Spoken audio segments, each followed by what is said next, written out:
हाँ नमस्कार बच्चों। तो जिन्होंने अभी तक वीडियो देखी हैं, 2 वीडियो अब तक मेरी आ चुकी हैं, तो और उन्होंने प्रैक्टिस शीट भी कर ली होंगी। प्रैक्टिस शीट मतलब है मैंने जहाँ भी अभी ये वीडियो चल रही है इसके नीचे डिस्क्रिप्शन बॉक्स में जैसे ही क्लिक करोगे तो मेरा लिंक ओपन हो जाएगा टेलीग्राम का। टेलीग्राम चैनल पे जाके मेरा चैनल ज्वाइन कर लें और वहाँ पे प्रैक्टिस के लिए मैं क्वेश्चन डाल रहा हूँ खुद से बना के, जो हमारे टॉपिक से रिलेटेड है। तो जो भी बच्चे उनको अटेम्प्ट करेंगे और उनको प्रॉब्लम आएगी, मैं फिर बाद में लास्ट क्लास होगी जिस दिन हमारी नंबर सिस्टम की, उस दिन मैं उन सब के बारे में डिस्कस करूँगा। एक वीडियो सारी हमारी डिस्कशन के ऊपर ही होगी। और जिनको समस्या आ रही है टेलीग्राम वगैरह ढूंढने में, तो वे काम करें, सीधा जाएँ टेलीग्राम ऐप में, वहाँ पर सर्च करें प्रतीक मैथमेटिक्स क्लासेस।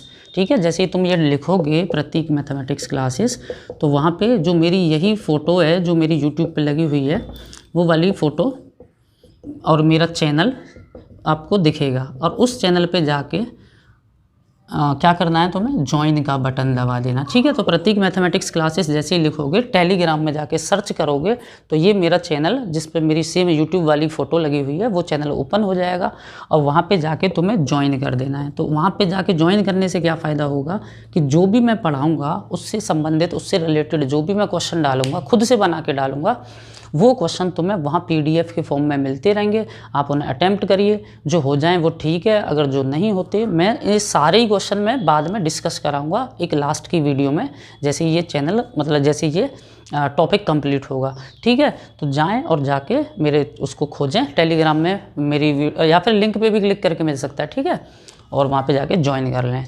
हेलो बच्चों, हाँ तो हम यहाँ तक कर चुके हैं। अब हम rational number, irrational number, prime number, composite number और इनसे रिलेटेड कुछ क्वेश्चन और काफ़ी सारी चीज़ें जान चुके हैं। अब इस वीडियो में हम बाकी जो और बचे हुए नंबर हैं उनके बारे में बात करेंगे। तो जो पहले बताए थे वो थोड़े डिटेल में पढ़े हमने, इनको तो बस हमें जस्ट ज़्यादा कुछ नहीं है, याद करना है। जैसे होल नंबर, तो होल नंबर क्या होता है पहले उसके बारे में बात करेंगे। तो देखो हम सब जानते हैं होल नंबर जो होते हैं वो शुरू होते हैं 0 से, 0 1 2 3 dash dash dash dash dash dash dash dash का मतलब है कि आगे ये ऐसे ही कंटिन्यू चलते रहेंगे अप टू इनफाइनाइट, मतलब एंडलेस, ये ऐसे ही चलते रहेंगे।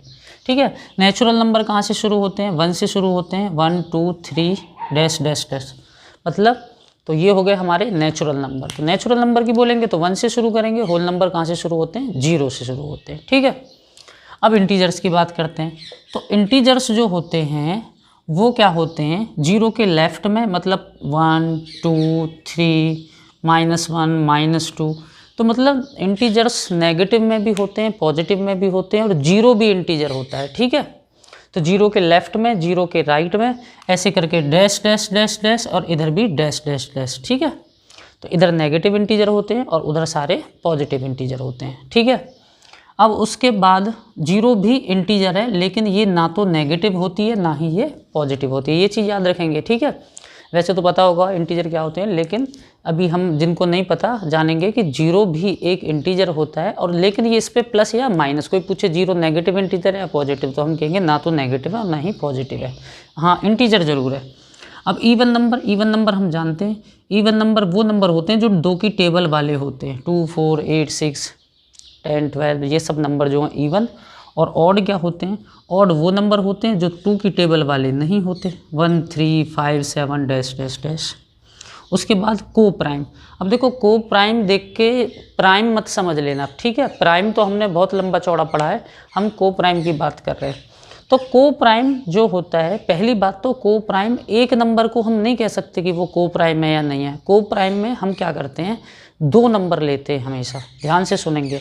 2 नंबर कैसे, जैसे मैंने एक लिखा 2 और एक लिखा 3, तो अब मैं इन दोनों के लिए पूछूंगा क्या ये को प्राइम है या नहीं। अकेले नंबर का हम कभी नहीं पूछेंगे कि ये को प्राइम है या नहीं है।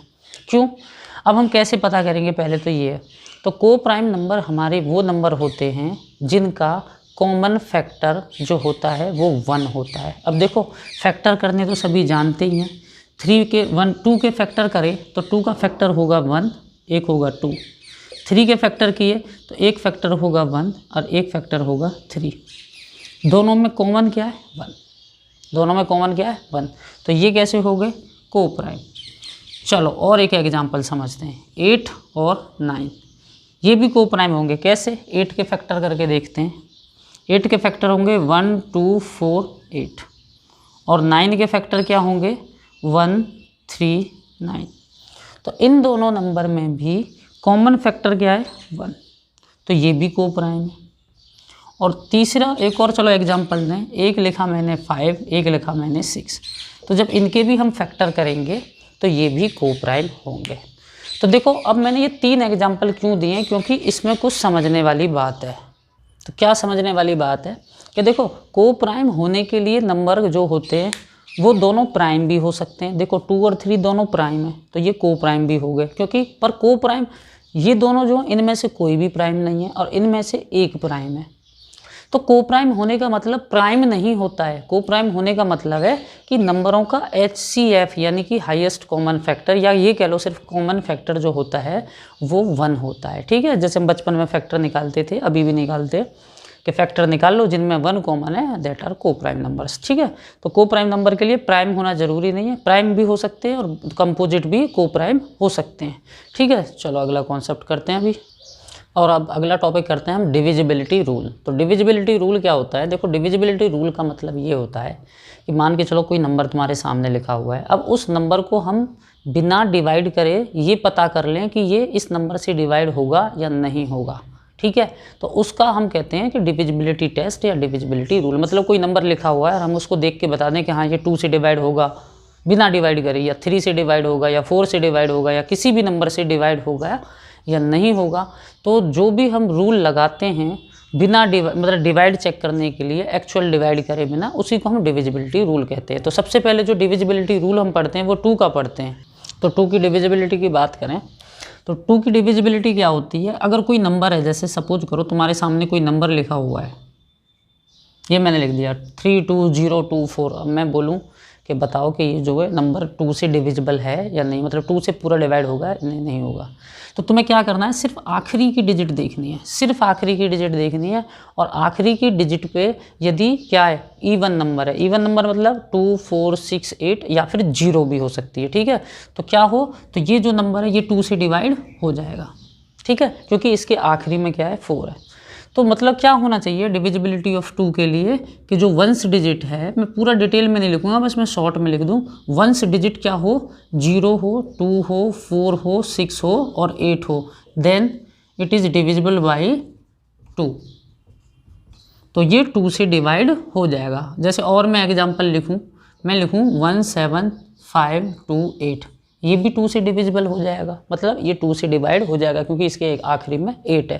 तो ऐसे जितने भी नंबर हैं जिनके आखिरी में 0 हो, 2 हो, 4 हो, 6 हो या 8 हो, वो 2 से डिवाइड हो जाते हैं। अब बात करते हैं 3 की डिविजिबिलिटी की। 3 की डिविजिबिलिटी में क्या करते हैं, चलो पहले नंबर लिखते हैं 2 1 7 8।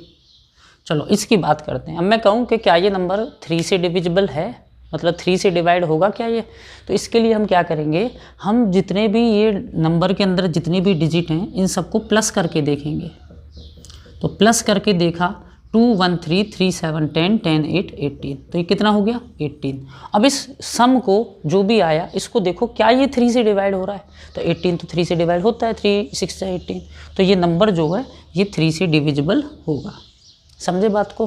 क्या करना है, जितनी भी डिजिट हैं उन सबको प्लस करो और प्लस करने के बाद जो भी नंबर आएगा उसको हम डिवाइड करके देखेंगे 3 से। अगर वो 3 से डिवाइड हो रहा है तो वो नंबर 3 से डिविजिबल होगा। और जैसे एक और नंबर लिखूँ मैं 5 0 2 2, तो ये जो नंबर है इसको देखो, इसका सम कितना हो रहा है 5 + 0 + 2 + 2, तो ये कितना हो गया 5 2 7 2 9, और 9 जो वो 3 की टेबल में आता है, तो इसका मतलब ये नंबर भी डिविजिबल होगा 3 से। ठीक है, अब करते हैं 4 की डिविजिबिलिटी।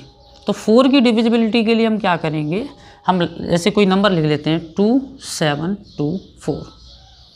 अब मैं इसको चेक करने के लिए जा रहा हूँ क्या ये 4 से डिविजिबल है या नहीं है, मतलब ये नंबर 4 से डिवाइड होगा पूरा या नहीं होगा।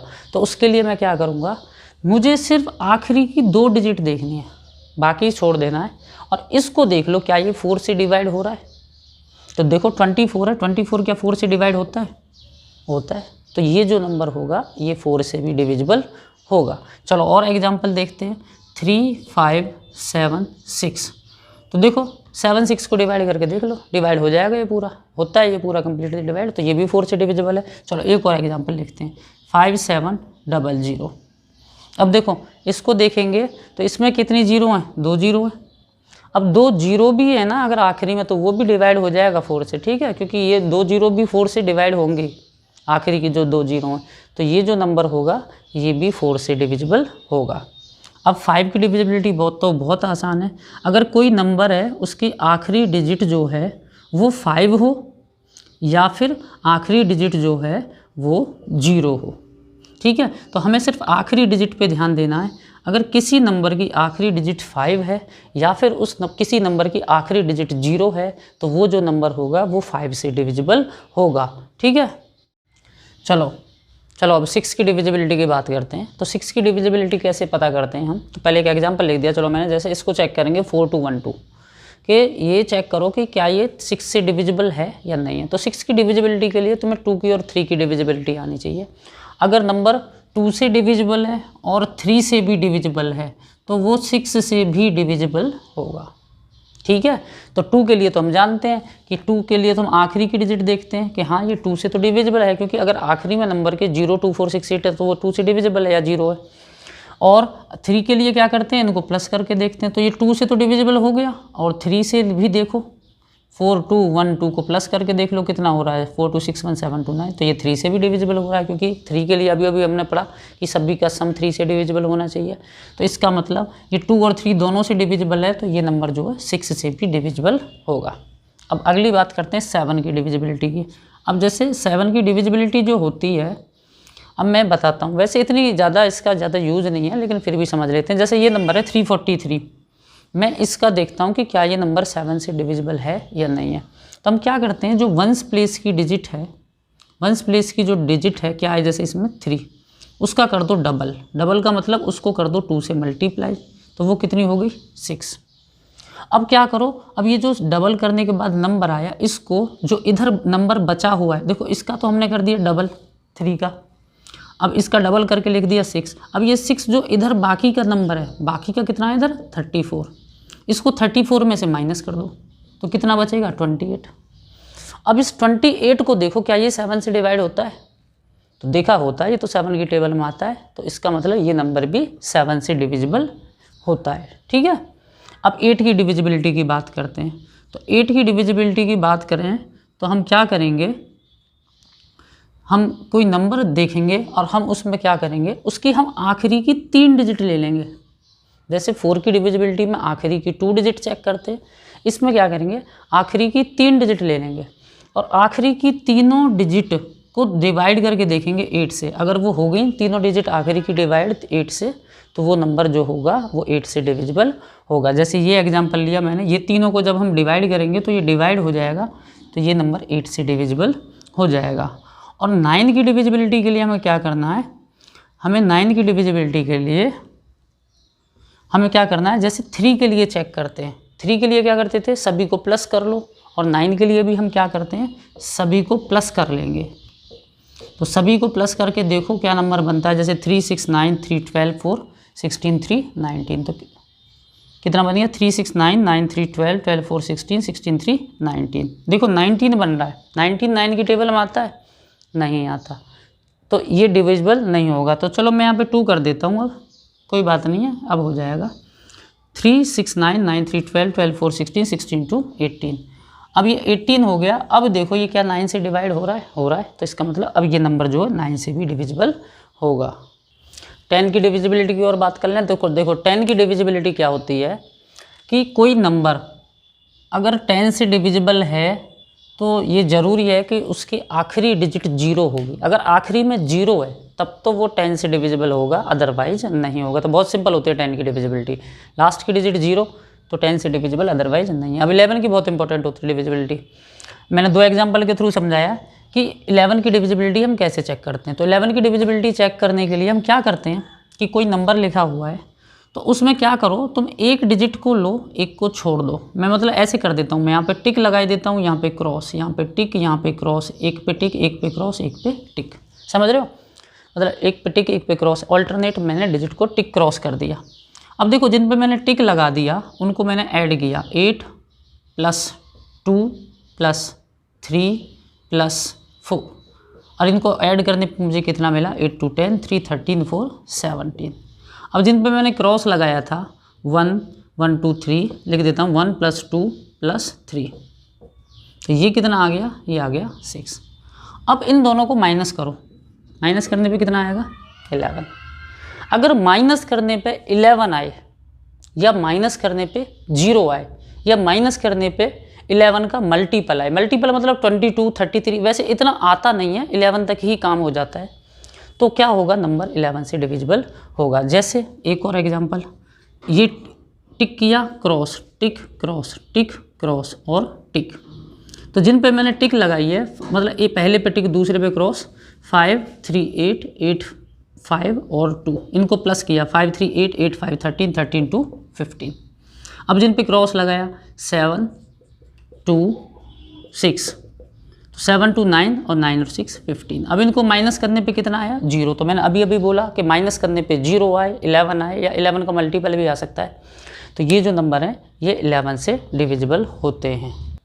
तो ये जो टिक क्रॉस है इसका मतलब क्या होता है, वैसे क्या होता है डेफिनेशन तो ये लिखते हैं कि sum of digit of even place and sum of digit of odd place. पहले मतलब ऑड प्लेस की डिजिट और इवन प्लेस की डिजिट का सम करेंगे, देन डिफरेंस करेंगे उनका।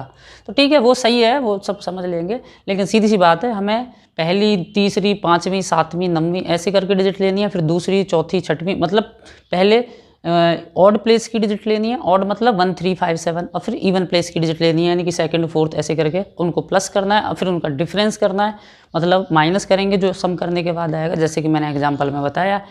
तो वो एक 11 0 या 11 का मल्टीपल आता है तो नंबर 11 से डिविजिबल होगा। अब बात करें जैसे कि डिविजिबिलिटी ऑफ 12। अब देखो यहाँ तक तो पढ़ते हैं छोटे लेवल पे 11 तक की डिविजिबिलिटी। अब 12 की डिविजिबिलिटी क्या होगी, तो बच्चों होता क्या है कि वैसे 12 की डिविजिबिलिटी अब हमें खुद आनी चाहिए, बाकी नंबरों की डिविजिबिलिटी जो हमसे सभी की देखो डिविजिबिलिटी नहीं होती सारे नंबर्स की, कि 12 की क्या होगी, 13 की क्या होगी, 14 की क्या होगी, तो कुछों की तो हमने पढ़ ली और कुछों की हम बना सकते हैं। अब बना कैसे सकते हैं वो बात समझेंगे। अब जैसे 12 की डिविजिबिलिटी की बात करेंगे तो ये देखो 12 किन दो नंबर की मल्टीप्लाई से बनता है। अब किन दो मतलब कौन से नंबर की बात चलेगी, जिनकी डिविजिबिलिटी हमें पता है। तो हमें पता है 10 तक की तो डिविजिबिलिटी, 11 तक की डिविजिबिलिटी। तो देखो 12 जो बनेगा, एक तो वो ऐसे लिख सकते हैं हम 2 × 6, और एक हम ऐसे लिख सकते हैं 3 × 4। ये दो तरीके से लिखा जा सकता है, या 4 × 3 लिख दो, बात एक ही है। तो देखो अब हमें क्या करना है, ये बहुत इंपॉर्टेंट है, ये चीज़ ध्यान से सुनेंगे। हमें ये वाला तो नहीं करना, हमें ये वाला करना है। मतलब क्या ये वाला, देखो 12 तो 2 × 6 भी बना और 3 × 4 भी बना। तो मतलब कहने का क्या है कि हम ऐसे कहेंगे कि हम 2 की डिविजिबिलिटी और 6 की डिविजिबिलिटी चेक कर लें तो भी 12 की डिविजिबिलिटी चेक हो सकती है, या 3 की डिविजिबिलिटी या 4 की डिविजिबिलिटी चेक कर लें तो 12 की डिविजिबिलिटी चेक हो सकती है। लेकिन मैं ऊपर वाले का मना कर रहा हूँ कि उससे नहीं होगा। क्यों नहीं होगा, पहली बात ध्यान से सुनो। जैसे 12 के मैंने 2 फैक्टर करे, 2 तरीके से, 2 × 6 किया, एक 3 × 4 किया, और तो कोई तरीका नहीं है कि 12 या 1 × 12 होगा, उसको छोड़ देना 1 के साथ। तो देखो इन दोनों में क्या है, 2 और 6 में, इनमें हमें देखना है कि क्या ये कोप्राइम है। अभी मैंने कोप्राइम बताया था कि इनमें क्या कुछ कॉमन है या नहीं है। तो देखो 2 और 6 में क्या होगा, 1 कॉमन होगा और 2 भी कॉमन होगा, ये 2 फैक्टर कॉमन होंगे। तो मतलब क्या होगा, ये कोप्राइम नहीं होगा, नॉट कोप्राइम। लेकिन जब 3 और 4 की बात करेंगे तो इसमें जो कॉमन आएगा वो सिर्फ 1 आएगा, ठीक है, तो ये कोप्राइम होंगे।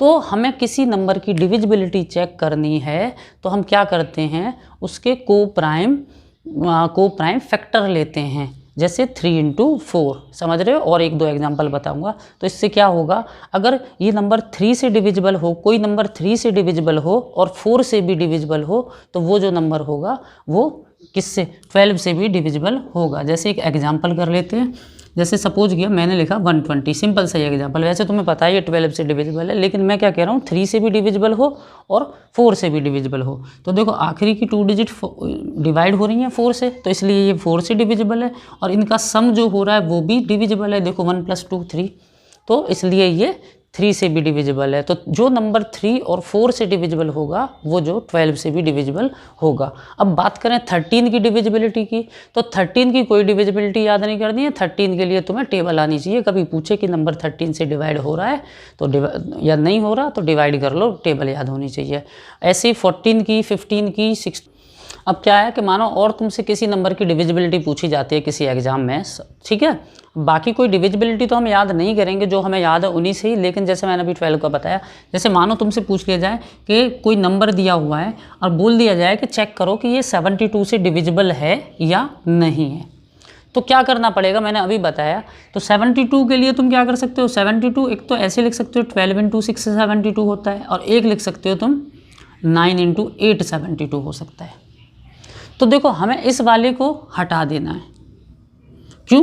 क्योंकि देखो 12, एक तो हमें 12 की डिविजिबिलिटी नहीं पता। दूसरी बात क्या है कि 12 और 6 जो है वो को प्राइम नहीं है। को प्राइम का मतलब क्या है, इनमें जो कॉमन आएगा वो 1 भी आएगा। इसके फैक्टर लिखोगे और इसके फैक्टर लिखोगे जब 12 के और 6 के, तो 1 2 6 12, इसके 1 2 3 भी होगा, चलो 3 भी लिख देते हैं, 3 6 12, 1 2 3 और 6। देखो कितने सारे कॉमन है, 1 भी कॉमन है, 2 भी कॉमन है, 3 भी कॉमन है, 6 भी कॉमन है, तो ये को प्राइम नहीं है। लेकिन जब 9 और 8 के तुम फैक्टर लिखोगे, 9 का होगा 1 3 9, 8 का होगा 1 2 4 8, तो इनमें सिर्फ 1 ही कॉमन है, ये को प्राइम है।